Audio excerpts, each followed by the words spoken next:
जय हिंद। मैं हूं प्रकाश और आज हम लोग चर्चा करेंगे। एक प्लेन क्रैश हो चुका है भारत में जिसमें बहुत सारे लोग मारे मारे गए हैं। अभी ये मतलब आधिकारिक रूप से पुष्टि नहीं हुआ है, लेकिन सुबह होते होते न्यूज़ मिल जाएगा कि जितने लोग उस प्लेन में सवार थे सभी लोगों का मृत्यु हो चुका है। शायद एक दो लोग बचे, भगवान की बहुत बड़ी कृपा होगी। हम लोग आज चर्चा करेंगे। सरदार वल्लभ भाई पटेल अंतर्राष्ट्रीय हवाई अड्डा अहमदाबाद से एक प्लेन लंदन जा रही थी और महज 5 मिनट अपने टेक ऑफ टाइम से 5 मिनट बाद ही वो प्लेन का क्रैश हो जाता है और वो प्लेन एक बिल्डिंग में जाकर टकरा जाती है। जैसा कि आप इमेज यहाँ पे देख रहे हैं कि किस तरह से प्लेन का ये जो भाग है बिल्डिंग में पूरा टकराया हुआ है। अगर इसी तरह से देखें, यहाँ पे जो चक्का है प्लेन का किस तरह से बिखरा हुआ है। इस तरह से देखिए दीवार को कैसे तोड़ते हुए, क्योंकि वो एक मेडिकल कॉलेज था और मेडिकल कॉलेज में दो बिल्डिंग में टकराया है। एक जहाँ पे कैंटीन था, मेस था, हॉस्टल था, वहाँ पे जहाँ पे जो जूनियर जो डॉक्टर थे वहाँ पे डिनर कर रहे थे उस समय, मतलब सॉरी दोपहर का वो लोग लंच कर रहे थे। और इसी टाइम जो हॉस्टल उसका नाम अतुल्यम था और यहीं पे आप देख पा रहे हो कि कैसे टेबल लगा हुआ है। और इसमें भी जितने लोग थे मुझे लगता है कि सारे लोग, मतलब कोई बचा नहीं होगा। इस तरह से आप देख सकते हैं यहाँ पे जो बिल्डिंगें जो यहाँ पे हैं जिसमें जाकर टकराया था किस तरह से ब्लैक हो चुका है। लग रहा है कि इसमें एकदम कोयला से पोत दिया गया है। ये जो आप देख रहे हैं किस तरह से व्हील है, तो पूरी तरह से बिल्डिंग मतलब ध्वस्त हो चुका। और उसमें जितने लोग सवार थे लगभग इसमें बताया जा रहा है कि आपका 242 लोग इसमें सवार थे, जिसमें से 230 जो थे वो पैसेंजर थे और 12 क्रू मेंबर थे, मतलब 2 पायलट को मिलाकर और क्रू मेंबर जो एयर होस्टेज ये सब रहता है। अगर हम बात करें तो 37 साल पहले भी ये जो एयर इंडिया का जो क्राफ्ट है जो प्लेन क्रैश हुआ है, 37 साल पहले भी 1988 में ऐसा ही बिल्कुल प्लेन क्रैश हुआ था और उसमें भी लगभग 100 से ज़्यादा लोग मारे गए थे। और इस तरह का फिर से घटना ये हुआ है। एयर इंडिया मतलब जो टाटा कंपनी ने जिसे अभी खरीद लिया था, पहले गवर्नमेंट कंपनी थी और फिर बाद में अभी 2022 में इसे टाटा कंपनी ने परचेज कर लिया था और उसके बाद से पहला ऐसा हादसा हुआ। अगर इसमें बात करें 242 जो मेंबर्स थे ओवरऑल, इसमें से 169 इंडियन पैसेंजर थे, 53 जो थे वो ब्रिटिशर्स थे, जो एक जो व्यक्ति वो कनाडियन थे, कनाडा के थे, और 7 पोर्तुगीज थे। और इसमें सबसे जो भारत के जो इम्पोर्टेंट जो आप फोटो देख रहे हैं यहाँ पे, विजय रूपानी जो एक्स चीफ मिनिस्टर जो रह चुके हैं गुजरात के, इनका भी देहांत हो चुका है। ये भी इस प्लेन में थे और वो अपने रिलेशन में मतलब रिलेटिव में मिलने के लिए लंदन जा रहे थे। और अगर हम बात करें तो ये दूसरे चीफ मिनिस्टर बन गए हैं जिनका मतलब गुजरात के दूसरे चीफ मिनिस्टर हैं जिनका प्लेन क्रैश में मृत्यु हुआ है।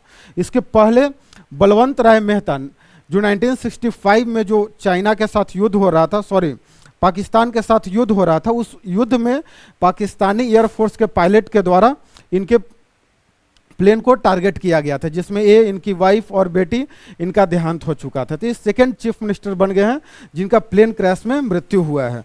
अगर हम बात करें तो आप देख सकते हैं किस तरह से व्हील है एयरक्राफ्ट का जाकर बिल्डिंग में घुसा हुआ है। यहाँ पे बिल्डिंग को आप देख रहे हैं किस तरह से काला हो चुका है। आफ्टर इंसिडेंट इस तरह का इमेजेज आपको देखने को इंटरनेट पे मिल रहा होगा, इस तरह से देख रहे हैं। अगर इसमें हम लोग चर्चा करें तो ये कौन सा, तो ये एयर इंडिया का 171 एयरक्राफ्ट था और इसे एक बोइंग 787-8 ड्रीम लाइनर। अगर बात करें तो बोइंग जो है ये अमेरिका का ये एयरक्राफ्ट बनाने मैन्युफैक्चरर एक कंपनी है। मतलब जितने भी ये सब जो एयर इंडिया है इस तरह की जो कंपनियां हैं जो ऑपरेट करती हैं मतलब एयरलाइंस को, इनको ये एयरक्राफ्ट मतलब एरोप्लेन जो है उसको बनाकर देती है बोइंग। इसके पहले भी अगर रिकॉर्ड देखा जाए बोइंग का तो बहुत मतलब कोई अच्छा नहीं है। बहुत बार अभी पिछले साल मतलब साउथ कोरिया में या उसके पहले बोइंग का बहुत सारा ऐसा मतलब न्यूज आया है कि जो बोइंग जो मैन्युफैक्चरर है इसके द्वारा जो बनाया गया जो एयरक्राफ्ट है काफ़ी उसमें कमियां देखने को मिल रहा है। बहुत ज़्यादा दुर्घटना हुआ है जिसमें हजारों लोग अभी तक मारे जा चुके हैं। और ये जो कॉलेज से जिसमें जाकर टकराया था इसका नाम था बीजे मेडिकल कॉलेज। और अगर हम बात करें मैन्युफैक्चरिंग का तो जैसे कि देखिए यहाँ पे बोइंग ये जो कंपनी है ये अमेरिका की है और इसी तरह का जो मैन्युफैक्चरर जो है एयरबस एक है। अब ये दोनों का जो ट्रैक रिकॉर्ड है ना काफ़ी ज़्यादा खराब है। अब क्यों खराब है अब ये तो जांच का विषय है, क्योंकि अभी जो उसमें एक ब्लैक बॉक्स होता है जब तक वो निकलेगा फिर इन्वेस्टिगेशन का विषय है और 2-3 दिन में पता चल जाएगा कि आखिर दिक्कत क्या हुआ था। क्या मतलब ह्यूमन एरर था या कुछ टेक्निकल इशू था, क्या समस्या था जिसके कारण इतना बड़ा हादसा हुआ है, और इसका जिम्मेदार कौन है? जिम्मेदार कौन है? अगर बात करें, एयर इंडिया जिम्मेदार है जो टाटा कंपनी है, या बोइंग जो है जो मैन्युफैक्चरर थी इस एयरक्राफ्ट का वो जिम्मेदार है? आखिर जिम्मेदारी किसका बनता है? किसी न किसी का तो जिम्मेदारी बनेगा, क्योंकि इतना बड़ा हादसा जिसमें इतने सारे लोग मारे गए हैं, उनकी फैमिली, मतलब कितना ये मतलब बहुत ही अपने आप में दर्दनाक हादसा है। जैसे अभी पहलगाम इशू जो हुआ, वहाँ पे टेररिस्ट अटैक हुआ, और उसके बाद ही फिर से भारत को एक मतलब बहुत ही दुखद समाचार सुनने को मिल रहा है। जैसे कि हम लोग जानते हैं कि एयर इंडिया जो था वो गवर्नमेंट था, पहले भी जैसे टाटा का कंपनी था, लेकिन बाद में उसे गवर्नमेंट मतलब अपने अंडर में ले ली थी। बाद में फिर काफ़ी ज़्यादा गवर्नमेंट के अंडर में रहते हुए इसे लॉस का सामना करना पड़ रहा था।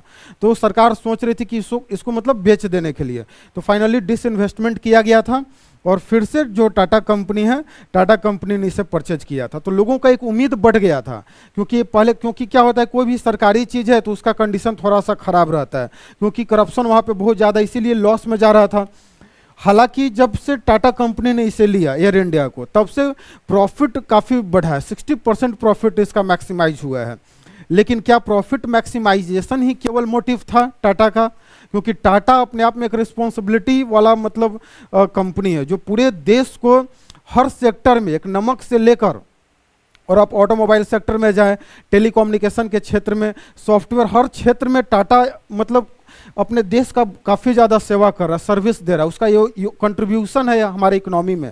लेकिन इसके बावजूद भी इस तरह का अगर हादसा हो रहा है तो ये अपने आप में सोचने का विषय है, सरकार को सोचने का विषय है कि आखिर जिम्मेदार किसे ठहराया जाए।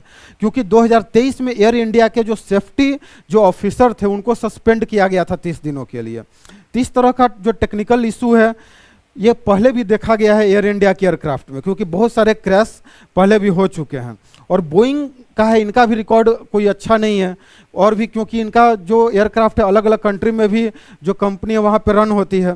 तो ये क्योंकि देखिए अभी इसलिए काफ़ी इंपॉर्टेंट है, प्लेन क्रैश जो हुआ इसका हमारी इकोनॉमी पे इम्पैक्ट पड़ेगा। क्योंकि जो सिविल एविएशन है अभी भारत सरकार इसे बहुत प्रमोट कर रहा था, क्योंकि आपने सुना होगा कि बहुत सारे एयरलाइंस का प्राइस कम किया जा रहा था, और बहुत सारे ऐसा स्कीम सरकार के द्वारा लाया जा रहा था जिससे आम नागरिक जो है वो हवाई यात्रा कर सके। ठीक है, अब जब ऐसा कदम जब सरकार के द्वारा लिया जा रहा है कि आम आदमी को प्रमोट किया जा रहा है कि आप भी मतलब हवाई जहाज़ का यात्रा कीजिए, और इस तरह का घटना हमारे सामने आ रहा है, तो ये काफ़ी सोचनीय विषय है। अब हालांकि बोइंग ये सब का जो स्टॉक मार्केट में जो प्राइस है तुरंत एकदम धीरे धीरे नीचे गिर रहा है, और टाटा का भी जो कंपनी का जो स्टॉक मार्केट में जो प्राइस है, शेयर प्राइस, ये हर सेक्टर में नीचे जा रहा है। अब देखते हैं कि आखिर इसका मेन कारण क्या था। अब ये तो जो ब्लैक बॉक्स उसमें होता है उसका जब इन्वेस्टिगेशन होगा तब ये पता चलेगा कि टेक्निकल इशू के कारण या ह्यूमन एरर हुआ या कोई और पॉलिटिकल कारण रहा है इसका। ये हम लोग आगे के वीडियो में देखते हैं। बहुत बहुत धन्यवाद।